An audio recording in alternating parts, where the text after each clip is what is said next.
to anybody who will listen to them. I see a lot of women nodding their heads. They know what I'm talking about. So I wrote a letter of advice to my children and to anyone who would like to listen. To my children, who are here, so that's nice too. They're here. First off, you don't have to listen to me. I mean, unless you want to. I'm going to offer some wisdom and suggestions, but not advice. One thing I've had to learn as a father is that my children aren't just little extensions of me. You are your own self. And sometimes we will disagree. But sometimes you will surprise me and exceed my expectations. And I will realize that I am so proud of you. Not just for your successes, but your attempts to live your life, even as sometimes there is failure along the way. But the one thing I want you to know that any parent wants their child to know is that I will be there for you regardless. For the highest highs and the lowest lows and all the incredible moments in between, you can count on me. That's what a father is and what a father does and what a father has to accept. Okay, so on to the wisdom and suggestions. First, brush your teeth a lot and exercise. Healthy teeth and a healthy body. If you discount everything else I tell you, that's fine. I grant you permission to discover the rest on your own. But please, please listen to me on this one. Brush those teeth and floss them as much as you can. And find an exercise routine that you enjoy in adulthood. And don't let life get in the way of staying fit. It's a real bitch to get back on track in your 40s. Believe me. Develop some healthy habits and stick to them. Your 50-year-old self will be so grateful you did. Another suggestion, invest in people, not things. I know you've seen that in action in our family as we've tried to move away from just a bunch of physical gifts at holidays and occasions to more shared experiences. But later in life, you might start trying to keep up with the Joneses and the bigger houses and the nicer cars and the shinier things. Those are great to have, don't get me wrong, but not at the expense of your relationships with the people you care about. And that's another thing. When you are young, you open yourself up to people and you trust them. And then as you get older, you get jaded and distrustful, and you start wondering, what's the other person's angle? What's in the relationship for them? My suggestion is don't grow up. Stay a kid.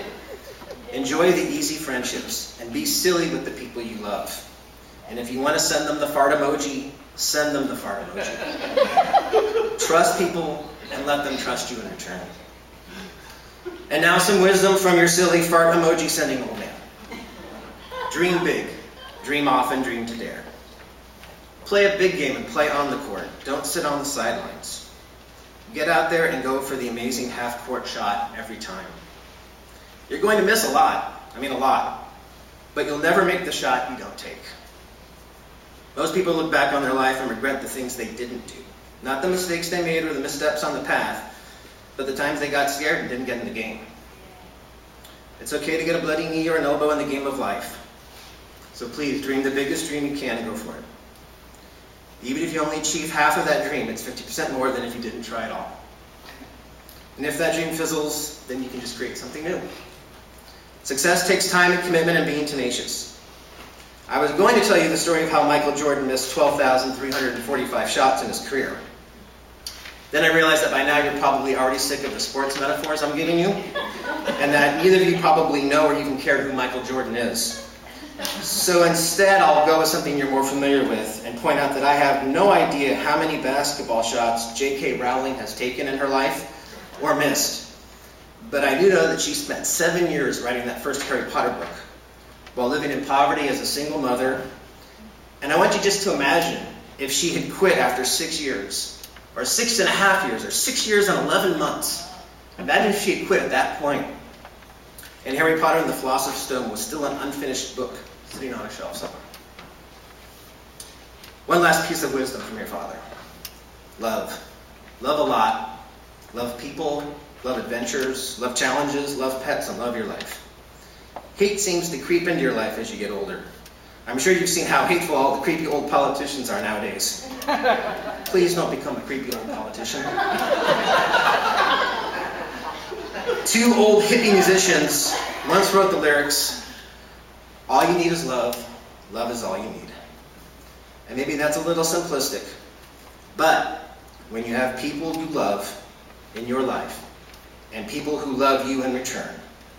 It makes it a lot easier to wake up every morning and brush your teeth and hit the gym before work.